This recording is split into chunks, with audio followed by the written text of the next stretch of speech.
Ahmed s'effrioui. La boîte à merveilles. Roman. Chapitre 10. Nous n'avions eu aucune peine à trouver la maison de Si El Arafi. Les gens du quartier Sefa, fiers être les voisins d'un homme aussi illustre, s'empressèrent de nous renseigner.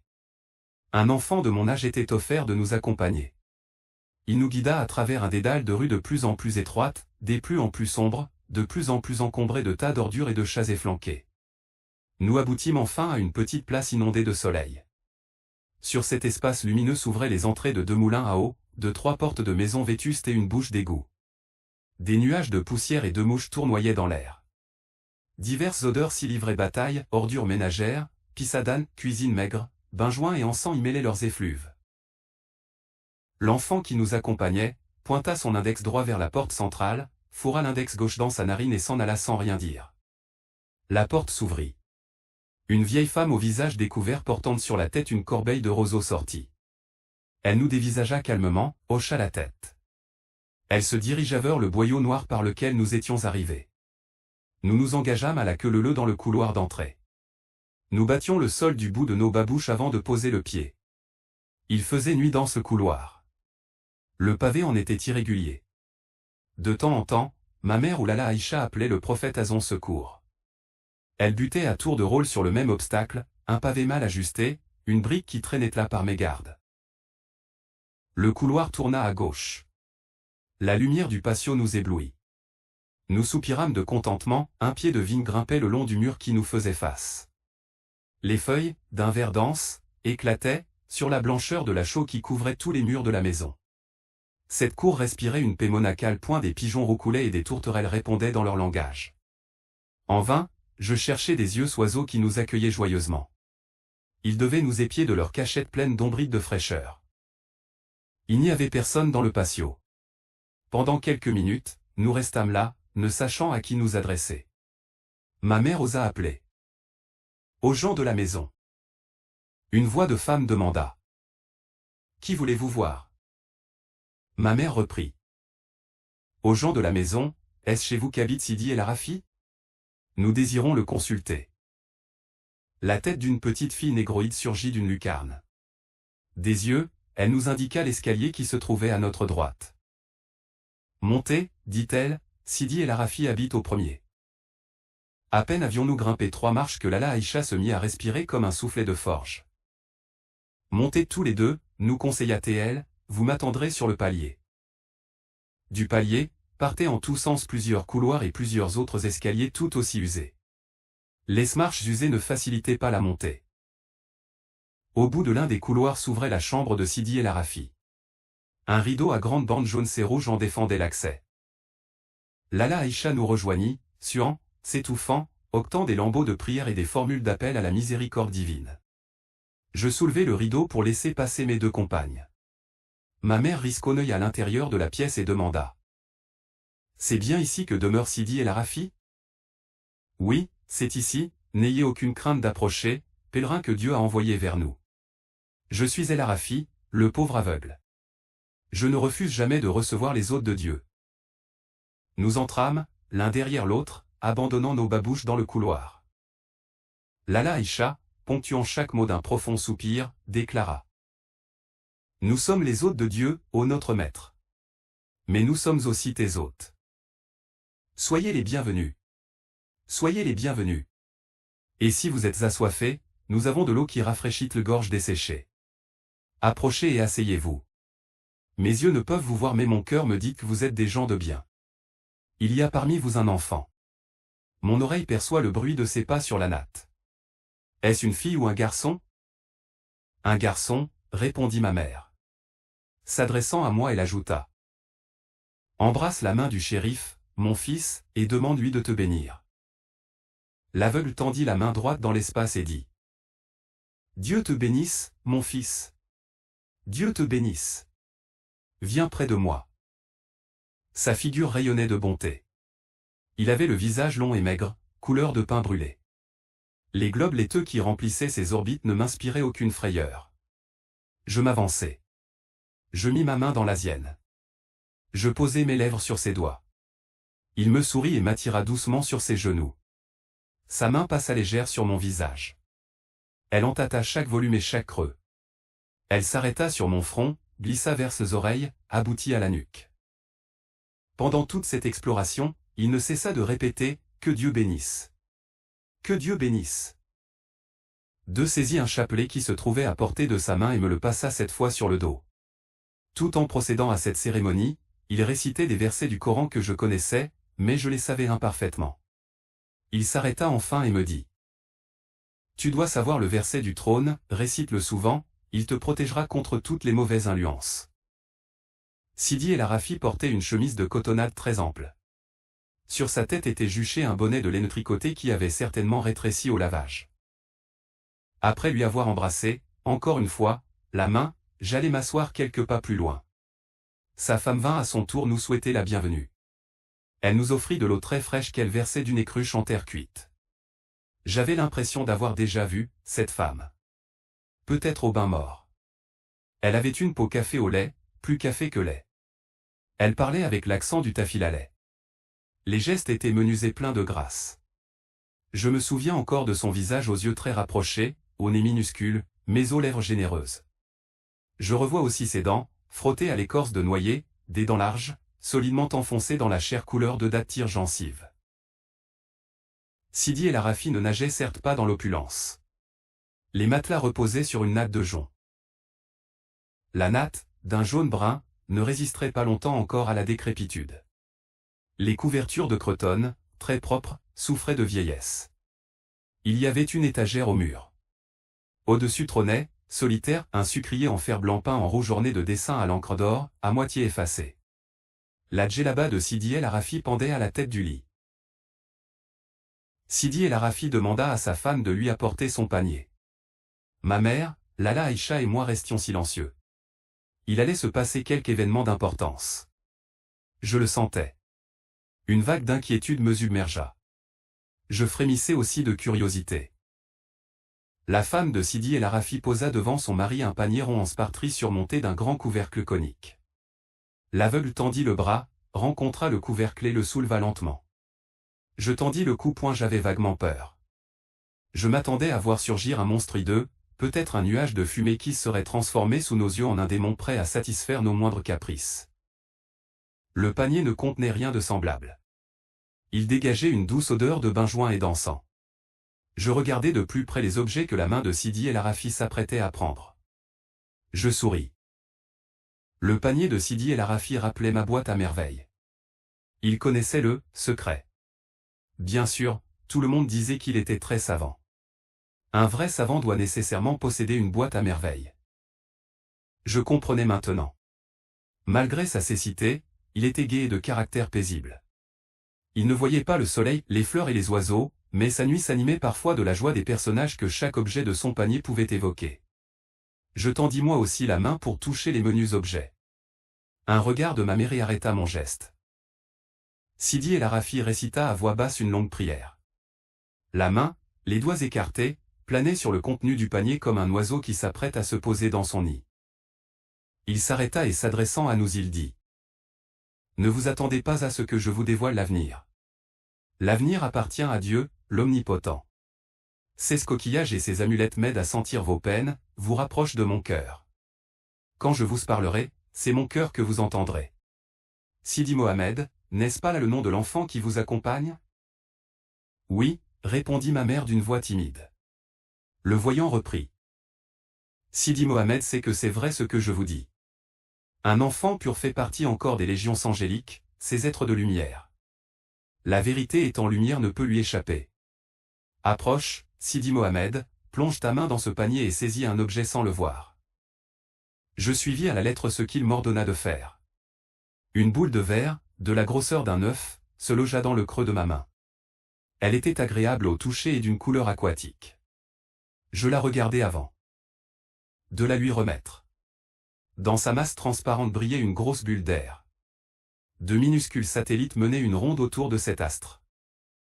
Les doigts de Sidi El Arafi caressèrent longtemps la boule de verre. Il ne disait rien. Sa figure devint grave. Il parla enfin lentement, détachant chaque syllabe. « Écoute, enfant de bon augure et souviens-toi. Le diamant s'appelle, dans le langage des connaisseurs, l'orphelin, le solitaire parce qu'il est rare et qu'aucune autre pierre ne peut rivaliser avec lui en dureté et en beauté. Chaque homme peut s'appeler comme le diamant, l'orphelin ou le solitaire. Désormais, ne sois plus triste. Si les hommes t'abandonnent, regarde en dedans de toi. Me comprends-tu bien, fils? Que de merveilles recèlent ton cœur. Quand tu oublies de contempler tes trésors, ta santé souffre et tu deviens débile. Regarde la boule que tu viens de me remettre. À l'intérieur de cette masse transparente, il y a l'image du soleil. Là elle est à l'abri de toute souillure, là elle est inaccessible à tout ce qui n'est pas lumière. Sois comme cette image, tu triompheras de tous les obstacles. Dieu te bénisse, mon enfant. Dieu te bénisse. Approche ton front de mes lèvres. Il m'embrassa sur le front. Ensuite, nous récitâmes à haute voix, tous les deux, une courte prière. L'émotion m'étranglait. Mes yeux se remplirent de larmes. Je nageais dans la pure félicité. Cette scène avait produit sur ma mère et sur Lala Aïcha une forte impression. Elle restait silencieuse dans une attitude de respect. Sidi El Arafi écarta le panier et demanda à boire. Sa femme lui remplit d'eau un bol en terre poreuse et s'éclipsa. Le voyant s'essuya la bouche avec une petite serviette éponge qu'il roula ensuite en boule et mit sous l'un de ses genoux. Enfin, il s'adressa aux deux femmes. Dieu vous a envoyé vers moi parce que vous avez le cœur blessé. Je ne suis qu'un humble esclave mais le Seigneur m'a choisi pour aider mes frères et soulager leurs maux. Que l'une de vous répète le geste de cet enfant béni et plonge la main dans le panier. Lala Aïcha soupira, tout en allongeant le bras vers le panier. Elle saisit un minuscule coquillage. Elle le remit à Sidi El Arafi et soupira de nouveau. Le petit coquillage paraissait d'un blanc miraculeux entre les doigts bruns de Sidi El Arafi. Il se transformait en un bibelot de fine porcelaine, une création gratuite d'un céramiste génial dans un moment de béatitude. Sidi El Arafi le passa d'une main dans l'autre, le caressa, l'approcha de ses lèvres avec dévotion et elle parla. Comment t'appelles-tu, femme au cœur généreux? Aïcha, au chèque. La femme préférée du prophète se nommait ainsi. Je peux te conseiller de bannir toute tristesse de ton visage, mais tu as tant souffert et tu souffres encore beaucoup, alors tu ne prêteras qu'une oreille distraite à mes propos. La blessure semble profonde, pourtant la guérison est proche. Sais-tu, femme, que toute peine annonce une joie, que toute mort précède une résurrection, que toute solitude fait place à des flottes de tendresse? Nous n'avons pas à nous révolter, nous n'avons pas à demander des comptes au destin. Sur cette terre, nous subissons des lois que nous ne sommes pas en mesure de comprendre. Acceptons ce que Dieu nous envoie. La tempête emporta le pauvre nid dans ses tourbillons mais, avec l'aide de Dieu, le nid sera de nouveau reconstruit. Il y aura de nouveau un printemps et des fleurs sur les branches des amandiers. Lala Aïcha poussa un gémissement et se mit à pleurer. Ma mère sortit son mouchoir pour s'essuyer le cieux. Moi, je me sentais heureux et délivré. Les paroles de Sidi El Arafi avaient trouvé un terrain fertile. Leurs racines plongeaient dans le sang de mes veines. J'entendis murmurer Sidi El Arafi pour lui eux-mêmes cette étrange chanson. Au rythme nonchalant des jours. Au rythme lent des nuits. Le chapelet des lunes neuves. Dénombre les saisons. Il s'adressa de nouveau aux deux femmes. Les larmes produisent l'effet d'une rosée bienfaisante. Si la rosée est trop abondante, les fleurs se flétrissent et meurent. Cessez vos pleurs et récitons ensemble la Fatiha. En chœur, nous répétâmes dans un bourdonnement. Au nom du Dieu clément et miséricordieux. Louange à Dieu, maître de l'univers. Le clément, le miséricordieux. Souverain au jour de la rétribution. C'est toi que nous adorons, c'est toi dont nous implorons le secours. Dirige-nous dans le sentier droit. Dans le sentier de ceux que tu as comblés de tes bienfaits. Non pas de ceux qui ont encouru ta colère, ni de ceux qui s'égarent. Amin. Après un moment de silence, ma mère tendit son bras dans un geste timide vers le panier. Elle remit à accent grave Sidi El Arafi le produit de sa pêche. C'était une perle noire à dessins multicolores. Le voyant sourit et demanda à ma mère son nom. Zoubida, répondit-elle. Il y a longtemps, ô ma sœur, j'ai perdu mes yeux. Ma douleur s'était répandue en nappe tiède sur mes joues. Je n'étais plus que cendre. Il n'y avait plus de place pour reposer mon corps. Il n'y avait pas assez d'eau sur la terre pour étancher ma soif. Le soleil avait disparu et sur le monde régnait un éternel hiver. Du soleil et de l'eau, Seigneur. Du soleil et de l'eau, Seigneur. Le Seigneur a écouté ma plainte. La terre est redevenue cendre et maternelle. Je suis allé sur la colline réchauffer mes os. J'ai trempé mes membres dans les sources claires. Mon gosier rafraîchi a retrouvé le sac sans oublier.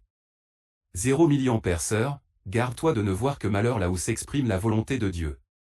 Les saints de Dieu qui veillent sur cette ville t'accordent leur protection. Visite leur sanctuaire. Souviens-toi que lorsque quelqu'un fait des vœux pour un absent, l'ange gardien lui répond, que Dieu te rende l'appareil. Si El Arafi termina par cette sourate. Dit, Dieu est un. C'est le Dieu à qui tous les êtres s'adressent dans leurs besoins. Il n'a point enfanté et n'a point été enfanté. Deux n'a point d'égal en qui que ce soit. Tout le monde se replongea de nouveau dans un silence méditatif. Mu par je ne sais quel sentiment, je me précipitai brusquement sur la main de Sidi El Arafi et je l'embrassai. Ce fut la fin de la séance. Les deux femmes ajustèrent leur voile. Elles se levèrent péniblement, arrangèrent leur haïk. À tour de rôle, elles se penchèrent sur Sidi El Arafi pour lui baiser l'épaule et lui glisser discrètement dans le creux de la main une modeste pièce d'argent. Nous quittâmes la chambre, accompagnés jusqu'à la porte par les vœux Sidi El Arafi. Dans la rue, je me sentis allégé d'un grand poids. Le monde s'offrait à mon regard dans sa propreté originelle. Le soleil jouait sur les vieux murs, sur les étalages des boutiques, sur les turbans et le djellaba avec allégresse. Les prédictions de Sidi El Arafi, me disais-je, se réaliseront. Mais quelles prédictions? Il a parlé en termes si voilés. Ai-je bien saisi le sens des mots? Je comprenais tout, en présence de cet homme. Il n'était plus là, mais il me restait une sensation de liberté que je ne connaissais pas jusqu'alors. Ces paroles que j'avais bues avec avidité, s'étaient transformées dans mes entrailles en pure musique. La fatigue ne pesait plus sur mes épaules. Je me mis à danser. Ma mère et Lala Aïcha ne me voyaient plus. Elles marchaient en côte à côte plongées dans leurs réflexions. Brusquement, je cessai de gambader pour courir me cacher dans les plis du haïk de ma mère. Ce mouvement réveilla son attention. « Que as-tu? Tu es blanc comme un linge. Qu'est-ce qui peut t'effrayer? Parle donc. » Je persistais dans mon mutisme et me serrais davantage contre ma mère. Lala Aïcha intervint. « Qu'a-t-il donc? Peut-être souffre-t-il de maux de ventre? Il ne veut rien me dire. Il tremble comme une feuille. Parle, tête de mule. » Je quittai les plis du haïk et je respirai profondément. Je dis enfin. J'ai eu peur. De qui as-tu eu peur? J'ai vu passer le FQH, mon maître. Il a tourné à gauche, il est parti par la petite rue. Il aurait pu me voir. Qu'est-ce que cela pouvait faire s'il t'avait vu? N'es-tu pas malade? N'es-tu pas accompagné de ta mère? Un enfant qu'accompagne sa mère ne peut pas être accusé de vagabondage. Oui, répondis-je, mais un enfant malade ne se promène pas dans la rue, même accompagné de sa mère. Si nous avions rencontré le FQH, je lui aurais expliqué que je t'avais amené voir un médecin. Simple excuse, aurait-il pensé, et à mon retour au MSID, il m'aurait fait payer cher ma promenade. Ma mère soupira et dit à l'adresse de Lala Aïcha. On ne peut plus faire entendre raison à cet enfant, il discute comme un homme. Dieu le bénisse, répondit notre ami. Nous cheminâmes en silence. Au pont de Bin Landoun, un marchand de grenades s'était installé pure terre et avait ouvert son couffin. Les grenades ne devaient pas être mûres. L'écorce en était encore verte. Je me plantai devant lui. Ma mère comprit vite mon attitude. Elle me cria d'assez loin. Tu peux prendre racine à cet endroit, tu n'auras plus de grenades. Elles sont encore vertes. Je ne tiens cela à te soigner si tu attrapes des maux d'yeux. J'en veux une seule pour goûter. Tu n'en auras pas un grain. Allons, viens. Elle me saisit par le bras et m'entraîna malgré ma résistance. Je me mis à pleurnicher. Mes reniflements durèrent un assez long moment. Sans raison mon chagrin s'évanouit. Je m'essuyai les yeux dans l'esse-manche de ma djellaba. Le spectacle de la rue m'absorba. Ce que je voyais suscitait en moi des réflexions que j'exprimais à haute voix.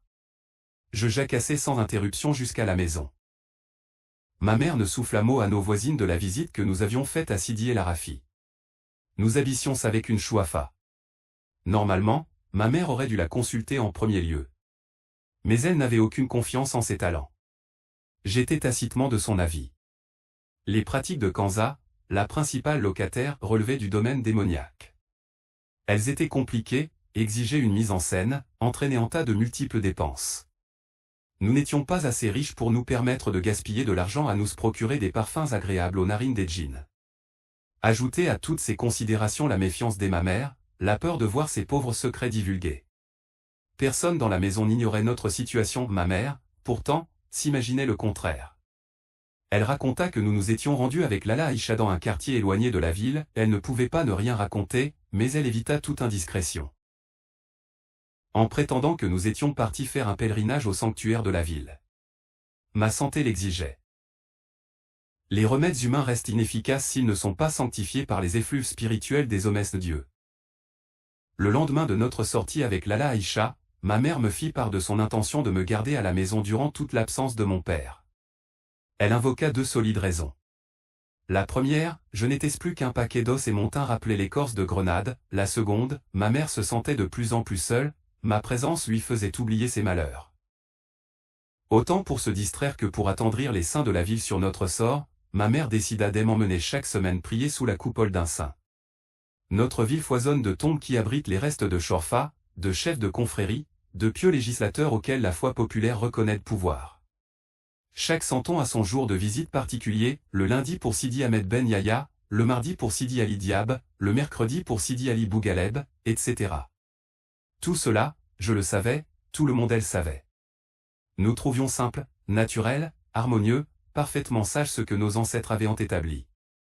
Personne ne se serait avisé d'en rire. Les jours avaient un sens. Pour moi, ils possédaient mes mêmes couleurs. Le lundi s'associait dans mon imagination au gris clair, le mardi, au gris foncé, un peu fumeux, le mercredi brillait d'un éclat doré comme un soir d'automne, le jeudi froid et bleu contrastaient. Avec le jaune rutilant du vendredi, la pâleur du samedi annonçait le vert triomphant du dimanche. Je n'avais jamais entretenu personne de ces découvertes. Si j'avais été femme, si j'avais été riche, j'aurais sporté chaque jour une robe de la couleur qui convenait. Ma vie en aurait été plus belle, plus équilibrée, plus heureuse. Mais je n'étais pas femme et nous n'étions guère riches, surtout depuis le départ de mon père. Ma mère faisait une cuisine maigre, mêlée de la farine d'orge au pain de froment. Elle riait moins, ne racontait plus d'histoires. Il nous restait les longues promenades que nous faisions pour nous rendre aux divers sanctuaires 2 ou 3 fois par semaine. Nous formulions les mêmes plaintes, demandions la réalisation des mêmes vœux. Nous versions toujours les mêmes larmes indigentes et nous repartions vers notre demeure. Ces visites me fatiguaient. Je ne pouvais pas refuser d'y participer. La présence d'une enfant rendait les hommes de Dieu plus attentifs et plus favorables. Un matin, nous nous préparions pour sortir, quand quelqu'un frappa à la porte de la maison. Il demanda si c'était bien là qu'habitait le Malem Abdeslem, le tisserand. Les voisines lui répondirent par l'affirmative. Kanza, la chouafa, appela ma mère. Zoubida. Zoubida. Quelqu'un, vous, demande. Ma mère avait naturellement tout entendu déjà. Elle avait pâli. Elle restait au centre de la pièce, une main sur la poitrine, sans prononcer un mot. Qui pouvait bien nous demander? Était-ce un messager de bon augure ou le porteur d'une mauvaise nouvelle? Peut-être un créancier que mon père avait oublié de nous signaler. La petite somme d'argent que mon père nous avait laissée avant son départ, avait fondu. Les quelques francs qui nous restaient étaient destinés à l'achat de charbon. Enfin, ma mère répondit d'une voix qui tremblait légèrement. Si quelqu'un désire voir mon mari, dis-lui, je te prie, qu'il est absent. Kanza fit la commission à haute voix à l'inconnu qui attendait derrière la porte de la maison. Un vague murmure lui fit écho. Kanza, pleine de bonne volonté, nous le traduisit en ces termes. Zoubida. Cet homme vient de la campagne, il t'apporte des nouvelles du Malem Abdeslem. Il dit qu'il a quelque chose à te remettre. Ma mère reprit courage. Un sourire illumina sa face. C'est exactement ce que je pensais, dit-elle en se précipitant vers l'escalier. Elle descendit les marches à toute allure. Pour la première fois de ma vie, je la voyais courir. Je la suivis. Je ne pouvais pas espérer la gagner de vitesse. Quand j'arrivais dans le couloir d'entrée, ma mère discutait déjà par l'entrebâillement de la porte avec un personnage invisible. L'ombre disait d'une voix rude. Il va bien, il travaille beaucoup et met tout son argent de côté. Il vous dit de ne pas vous inquiéter à son sujet.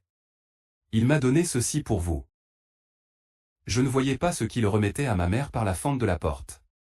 Ma mère retroussa le bas de sa robe et serra précieusement dans ses plis le trésor que lui remettait l'inconnu. Il y a encore ceci, dit la voix. C'est tout. Je quitte la ville demain matin, je verrai le Malem Abdeslandes mon arrivée au douar. Que dois-je lui dire de ta part? Dis-lui que Sidi Mohamed va beaucoup mieux. Louange à Dieu. Sa santé l'inquiétait beaucoup. Je m'en vais, restez en paix. La paix t'accompagne, messager de bon augure. La porte se ferma. Ma mère traversa le patio et monta précipitamment l'escalier. Déjà, les questions fusaient de toutes les chambres. Rama se pencha à la fenêtre. Kanza qu'il avait près du puits lâcha ses seaux et son savon. Fatma Bzouya abandonna son rouet, tout interrogeait. À la fois ma mère sur la santé de mon père, sur son nouveau travail, sur l'endroit où il se trouvait. Mais ma mère répondait par des mots vagues suivis d'un cortège de formules de politesse. La curiosité de nos voisines se montrait tenace. Elle désirait toutes savoir ce que mon père nous avait envoyé. Je sentais ce que ma mère tenait à les faire languir. Quand j'arrivai dans notre chambre, je trouvai, posé sur la petite table ronde, une douzaine d'œufs, un pot de terre ébréché plein de beurre et une bouteille d'huile d'un brun sombre. Je regardai ma mère, elle rayonnait de joie. Ses yeux étaient remplis de larmes. « Regarde, me dit-elle, ce que ton père nous a envoyé. Il ne nous a pas oubliés. Il est loin, mais il veille sur nous. Il nous a même fait parvenir de l'argent. Regarde. Regarde. » Elle ouvrit la main. Je vis 3 pièces d'argent jeter leur reflet de clair de lune. Ce monologue fut murmuré à mi-voix, mais les oreilles qui guettaient cet instant surprirent le motarge. Le mot magique voyagea d'une bouche à l'autre. Nos voisines à demi satisfaites reprirent leur ouvrage. Elles savaient fort bien que ma mère ne leur cacherait pas longtemps sa bonne fortune. Moi, je pensais surtout à notre promenade qui paraissait très compromise. Je ne la regrettais pas. La gaieté de ma mère me gagna. Tout se mit à chanter en moi et autour de moi. Nous sommes riches. Nous sommes riches, répétais-je pour moi-même. Une semaine auparavant, je n'osais même pas penser à l'étendue de notre pauvreté. La misère habitait nos murs, suintait du plafond, imprégnait de son odeur jusqu'à notre linge. Le messager invisible a surgi ce matin dans notre existence, il a balayé nos craintes, nos appréhensions, nos inquiétudes. Nous pouvions, ma mère et moi, faire confiance à notre bonne étoile et patienter. Sidi Mohamed, va jouer sur la terrasse si cela te fait plaisir, me dit ma mère. Aujourd'hui, j'ai trop à faire pour te conduire sur la tombe de Sidi Ali Mzali. Nous irons, s'il plaît à Dieu, la semaine prochaine ou l'une des semaines à venir. Je n'avais nulle envie de monter sur la terrasse. Le soleil, d'un blanc métallique, la transformait en géhenne. Je me penchai à notre fenêtre. Kanza l'avait toujours près du puits. Le chat de Zineb, terrassé par la chaleur, dormait dans un coin du patio étendu de tout son long. J'entendis ma mère parler à Fatma Bzouya sur le palier. Fatma la remerciait, faisait des vœux pour notre prospérité. Le dialogue avec Ramak, ma mère alla trouver dans sa chambre, dura plus longtemps. Ce fut enfin le tour de la chouafa. Elle enferma avec ma mère dans la grande pièce de réception. Leur conversation se termina tard dans la matinée. Sur la table ronde, il ne restait plus que 6 œufs. Ma mère avait partagé équitablement avec nos voisines. J'adorais les œufs, leur vue me faisait saliver abondamment. Avant de préparer le repas, ma mère monta sur la terrasse. Je l'entendis bavarder avec la négresse qui habitait une maison mitoyenne. Le soir, tout le quartier savait qu'un messager était venu d'une lointaine campagne, chargé de richesses diverses qui nous étaient destinées. Lala Aïcha arriva à l'improviste. Je ne m'en étonnais pas. Sa présence était pour moi liée à toutes les manifestations familiales. Notre joie, surtout celle de ma mère, ne serait pas complète si elle ne la partageait pas avec sa vieille amie. Ma mère se hâta de mettre la table. Elle sacrifia les 6 œufs. Nous les mangeâmes brouillés. Durant le repas, elle raconta en détail l'événement du jour. Elle décrivit le physique de l'envoyé de mon père, elle l'avait à peine aperçu dans l'ombre, parla de sa surprise, de ses appréhensions, remercia Dieu de ses dons et le pria avec ferveur de veiller sur ses humbles serviteurs dont nous étions les plus humbles. « Et toi, demanda-t-elle à Lala Aïcha, comment vont tes affaires ? » Louange à Dieu. Louange à Dieu. Viens demain me voir, je te réserve une surprise. Se peut-il que ton mari soit revenu à la raison? Il en prend le chemin et paie cher les souffrances qu'il m'a infligées. Mais viens demain matin, tu en sauras bien plus long. Maintenant, il faut que je te quitte. Je suis passé, juste pour te demander de venir demain. Lala Aïcha se leva, s'enveloppa dans son haïk et se dirigea vers l'escalier.